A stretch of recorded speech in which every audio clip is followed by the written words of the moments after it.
Hello again, coaches. We're going to dive right in here with our next video in the series of MCC or PCC and MCC distinctions. This one, possibly the longest one that we will do because we are looking at three different aspects of the competencies here, three different competencies, and the distinctions between the PCC and MCC level on those competencies. And the ones we're looking at are active listening, establishing trust and intimacy with the client, and creating awareness. So we are going to zoom in here and start with creating trust and intimacy and the PCC level of performance. And the reason we're tying these all together is because they are very much tied together in order to build an effective and transformative coaching relationship. So the trust and intimacy is the core of building the rapport, the care in the coaching relationship, and we'll take a little bit of time to dig into these. At the PCC level, the coach may have some degree of trust in the client and is connected to the client in terms of a relationship, but there's still this conscious effort to be a good coach, less willing to risk of not knowing, coaching around the unknown, a little bit focused on oneself. Not too focused, because the coach applying for a PCC would not be able to pass the PCC standards with recording if the coach demonstrates a significant interest in their own view of the situation rather than the client's. And so it's not about asking information about the clients for the coach to better understand things. It's, this type of trust and intimacy is going to be demonstrated by the coach asking powerful questions around the situation, the client's goals, and what the client's thinking is around that topic.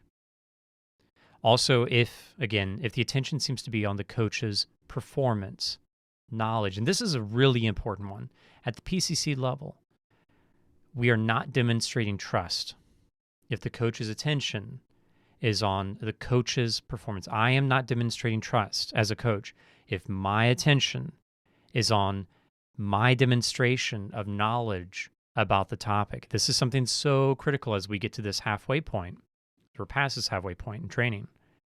We must move away from seeing our value that we contribute to a coaching session based on our ability to understand the client's agenda, words, and thinking.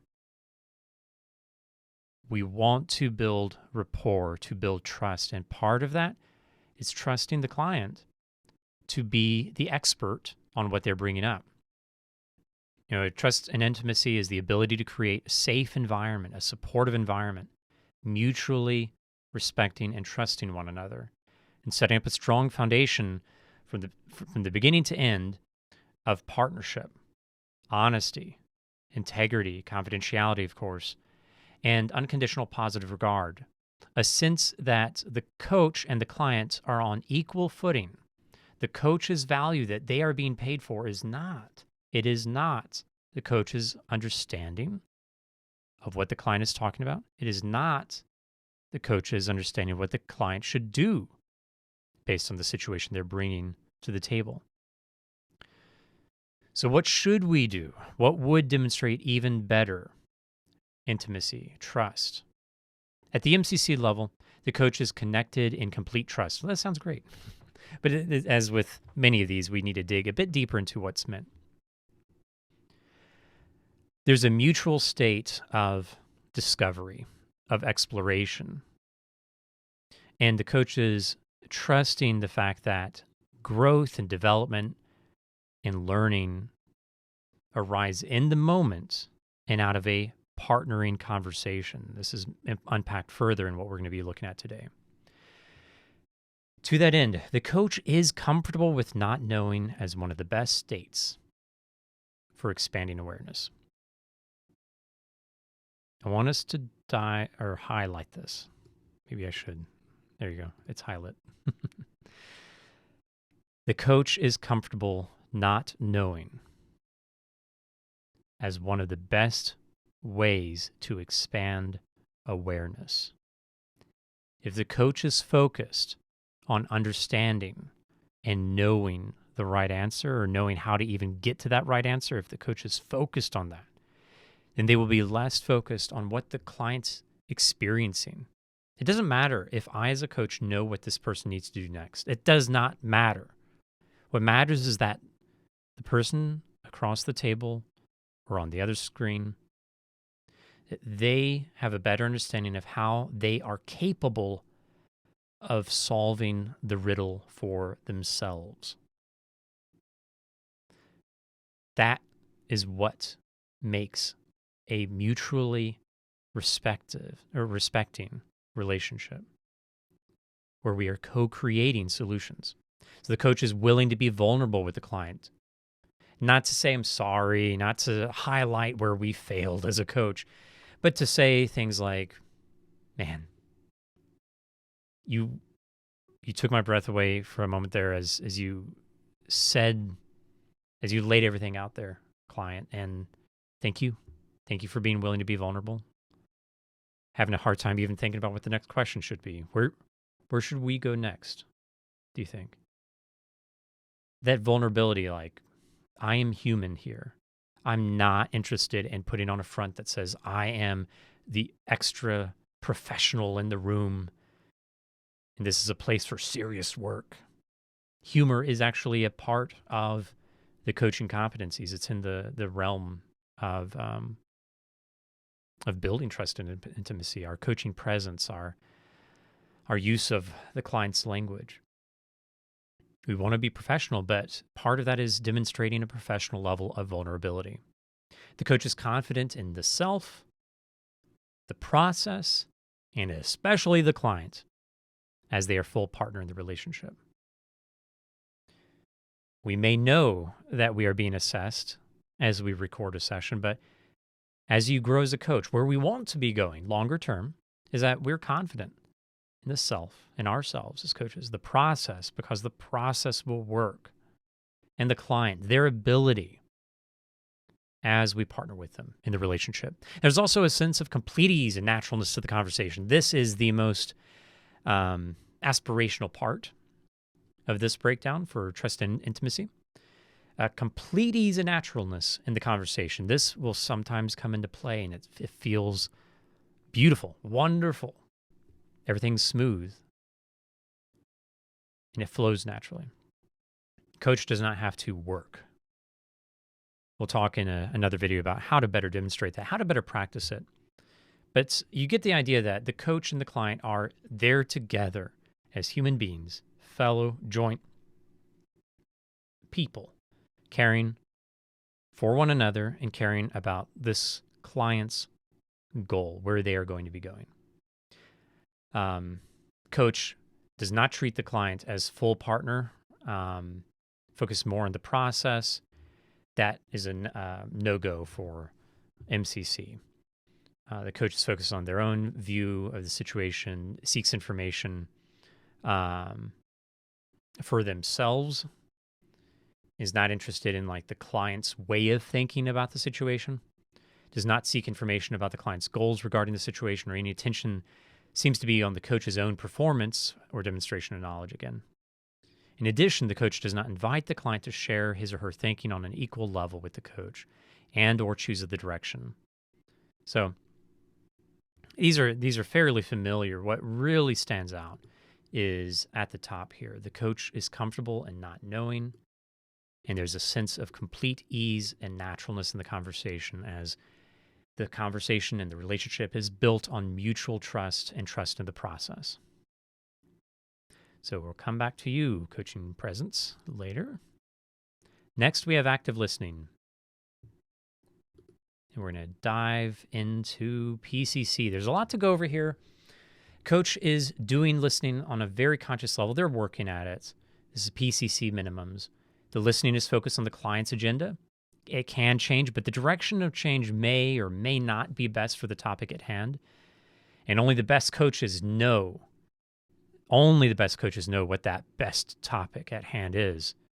And anyone watching this video after having gone through the first half of the training knows that the best coach knows to ask the client, which is the best direction, to take a moment when you see the change of direction, reflect together on the original agenda and how this direction, this new change, may or may not be in the best interest of the client. The coach is focused on what the client is saying, but more from the perspective of gathering information that fits into the coach's particular tool or discovery model. And this is one to highlight, or not highlight, but but just to pause on. The coach is focused on what the client is saying, yes, but at the PCC level, it's okay if it happens from time to time. There's a bit of extra focus from the perspective of gathering information, understanding, knowing. And that goes back to the idea of building trust and intimacy. This is not the most effective way to try to understand the client in order to put them into our model. Listening tends to be linear. It focuses on this session, what has happened in sequence in this session, and the content of the words, the information behind those words, instead of the patterns and the emotional expression, how this statement or word connects to previously in the session or previously in other sessions, or the bigger picture of the client's agenda, big agenda. The coach is listening for answers, next question to ask. They're looking to, what do I do next? And we know that, like I said at the beginning, we never train. No training organization should really train coaches to be ACCs. ACC is the milestone on the way to becoming a professional coach. And so the coach should never really listen in order to figure things out, including, what should I ask next? And we know that, but there's a big difference between knowing that and really practicing it. And it does take, I would say this is another lifetime one, to truly be in the moment and to be willing to give yourself enough grace to pause and to think about your next question after the client has openly shared. So to actively listen fully, we want to not listen for answers or looking for what to do and find out what model should be used here or anything like that. We do need to go beyond this as a minimum standard. Coaches at this level will often respond out of the model rather than the client's model. And listening will include some depth, but we'll often miss those key nuances that I was mentioning earlier. We'll get back into them over on the other side. And listening tends to be session by session. We've talked about that. So again, with this, the stronger coach is going to respond out of the client's model that's listed here. And we'll take a look at how does one do that as we look at the MCC standards. Some of these are pretty straightforward. You fail at the PCC level if the hearing is limited to listening for problems or weaknesses and problem solving, trying to figure out what the solution is. The coach is, again, seeking to demonstrate knowledge. And so I'm listening. Oh, I know, I actually had that happen to me once. And here's what I've told others to do about it. Here's what I've done about it. You can really feel that as a client, that I'm here to fit into the coach's understanding. I'm being heard, but not deeply. You'd fail a coach would fail if they demonstrate that they can only hear through their own perceptions, models of thinking, learning and creating, rather than being able to hear some of the client's side of things. And this is where I will harp on a little bit more about the statement I've heard from coaches that they only want to follow the client. They don't want to follow any models. They want to follow the client. And oftentimes what that's code for is that their internal compass of how to process things in a session is always going to be number one. Because I've seen it over and over in assessments. That when a coach is overly voicing their opinion, or when they're voicing their opinion a lot, that coaches should only follow the client. they tend to use the same patterns, leverage their perceptions and their ways of thinking, their intuition, in order to process the client's way of thinking.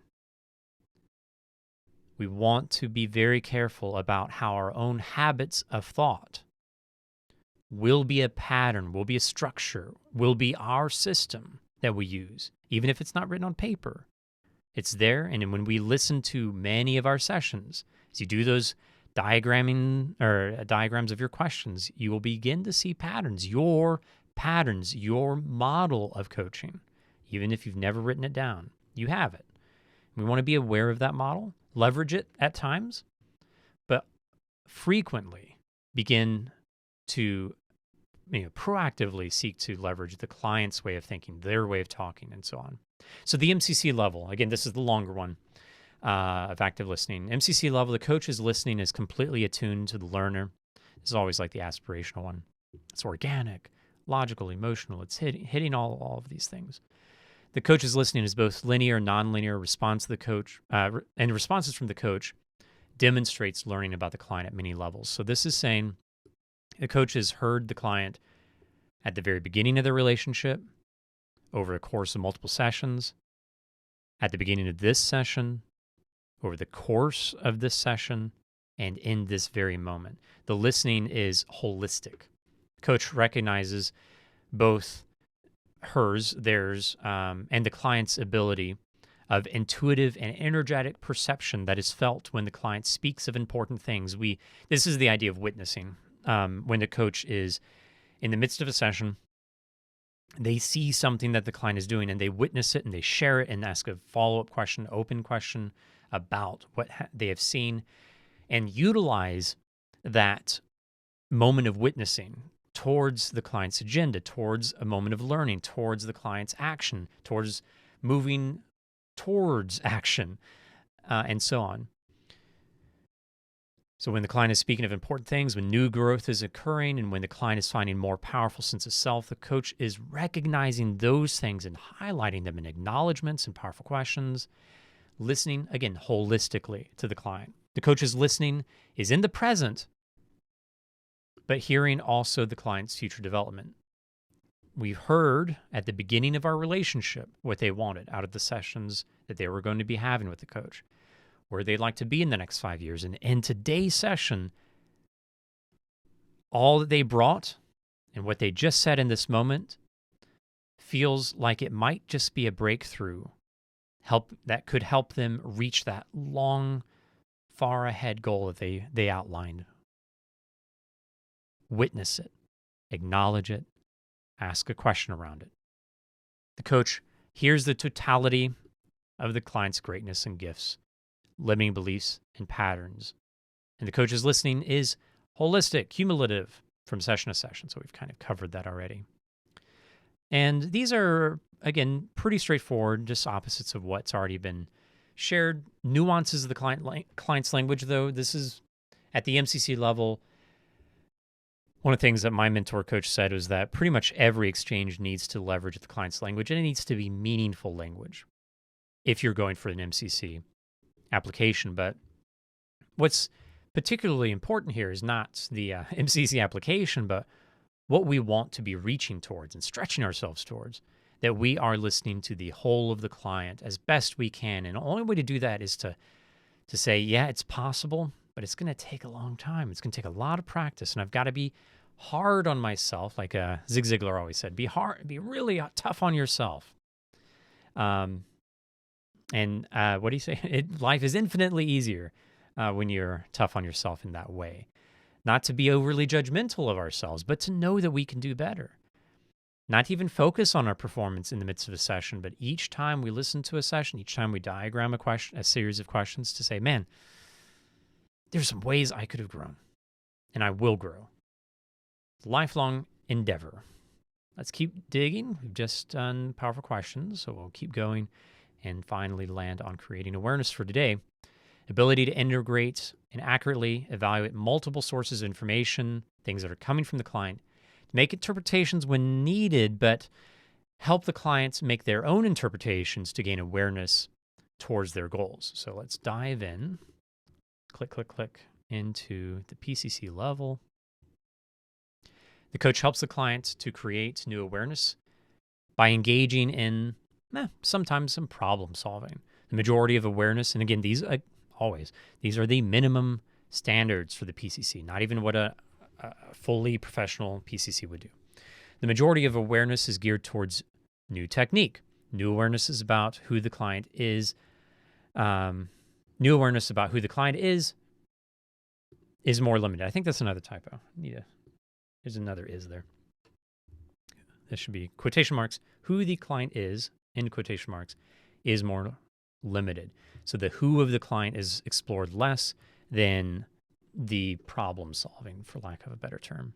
In addition, awareness tends to be as a result, to be more defined in scope. It's more targeted and narrow.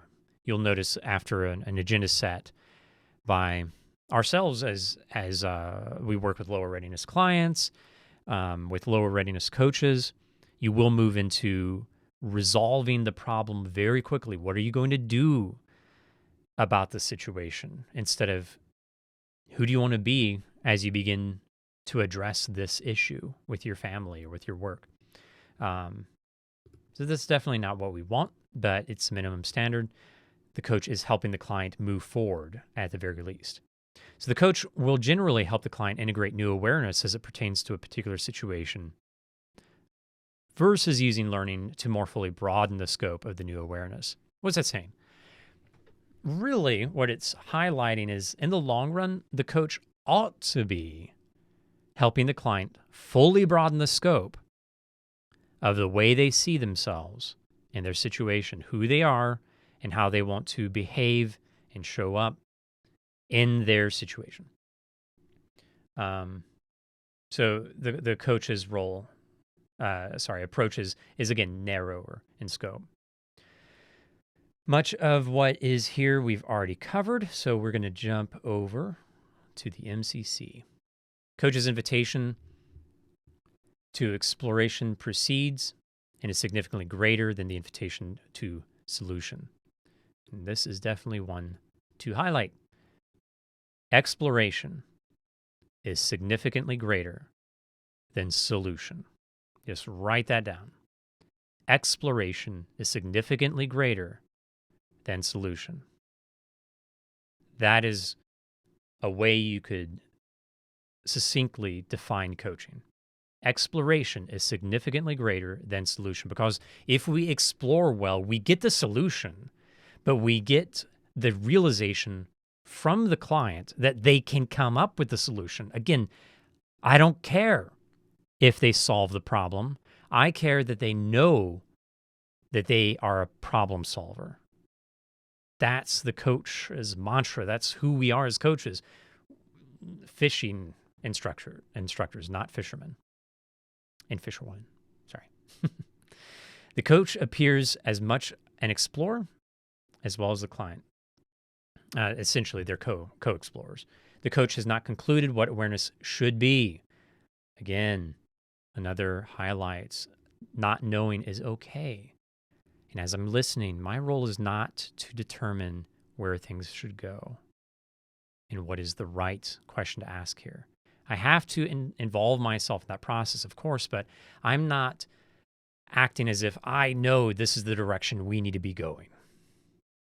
The use of the client's greatness is invited and welcomed. There's no evidence of fixing the client, fixing the problem for the client, and the coach allows the client to make the coach aware. And the client's voice is more prevalent than the coach's. I mean, this is just the basics. I would say at this level, the client's voice actually shows up at least 80% of the time, if not 90% of the time. When we listen to our recordings, that's what we need to be listening to. At the level we're at right now, we want to be moving from about probably 60% of client talk to 70 and then 80% as we continue to grow. There's a lovely sense, this is the aspirational one, lovely sense of connected observation of everything about who the client is, what they want, sharing that with the client, reflecting and witnessing, creating space to share back. We've many times talked about that. And the coach does not force awareness. It's kind of a given here. this is a good one to highlight from the failure points. And it should be just a standard in PCC as well. The coach does not fully invite and allow the client to use the coaching tools and the client's intuition and thinking and learning. The coach does not fully invite and allow a client to use as coaching tools their own intuition, their own thinking, and their own learning. We see the client as capable of bringing their own version of tools and resources to the table instead of having to provide those. Of course, we will from time to time, but we don't have to. We know the client is very capable as well. Let's step back and just say, I want to say thank you for paying attention all this time. There's a lot to go through to reflect on what we've covered here today. We're talking a lot about being comfortable with not knowing, being co-explorers, and to leverage a more holistic approach to listening that focuses on what the client is saying in the totality of this session, the deeper meaning of what they're saying connected with their body language and mannerisms and patterns, as well as how this all connects to the big picture they've said they wanted to pursue. Thank you again for studying with these kinds of videos. It's a lot of work here, but this type of study really does help build our strong muscles in coaching, our strong skills, our deep, meaningful, caring competencies that we can offer to the client to help them bring themselves forward towards the meaning they want to pursue. So thank you for all that you're doing, and thank you for coaching.